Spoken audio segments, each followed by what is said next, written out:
Let's talk about something we all know, right? Those moments that just completely overwhelm you, the ones that feel like they're in the driver's seat. Well, today we're going to flip that script and explore how we can manage them instead of the other way around. So, think about it for a second. What really happens when your emotions just take over? You know that feeling, right? That sudden flash of anger or that wave of frustration that just completely hijacks your brain? It's a totally universal human thing. Look, life is full of highs and lows. It's got its light moments and its dark ones. The truth is, we can't control everything that comes our way, and sometimes things are just genuinely tough. But the real story isn't about what happens to us, it's about what happens next. It's all in how we react. Okay, so that brings us to our first big idea here, the emotional spiral. We're going to break down that chain reaction, the one that kicks off the second we're hit with a difficult situation. It all starts with that one tough moment. But here's the crucial part. Notice the order. It's our emotions that get hit first. And once they're all stirred up, our thoughts get foggy. It becomes almost impossible to think straight, which, you guessed it, leads directly to those poor decisions we almost always end up regretting. But what if you could just stop that chain reaction in its tracks? Well, that brings us to the power of the pause.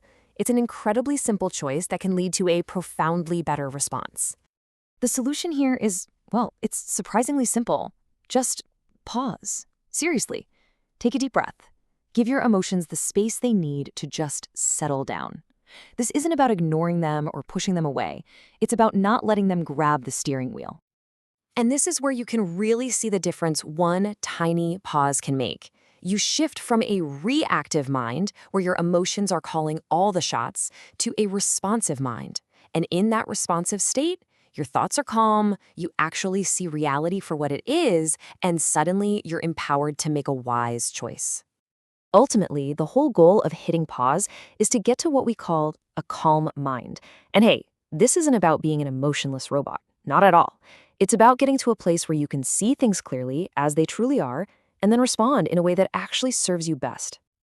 So this leads us to our final and maybe the most important section, strength in stillness. We're about to completely redefine what power and control actually look like in those tough moments. Let this one sink in. Staying calm is not weakness. It is strength. How often do we mistake a loud, fast reaction for being strong?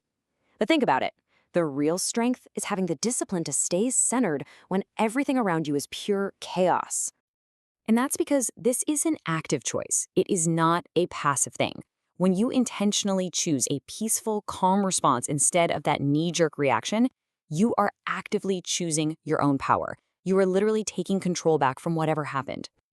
So what do you get for making that choice? What are the rewards? Well, for starters, you get clarity to see what's really going on. You create a genuine opportunity for personal growth.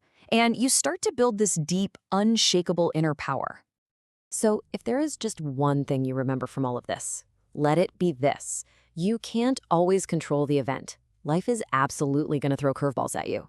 But you can always control your response. That is where your true power lies. And that's really what it all comes down to. This isn't just some abstract idea. It's something you can practice every single day. So I'll leave you with a final thought to take with you. Where in your life today are you going to choose your response?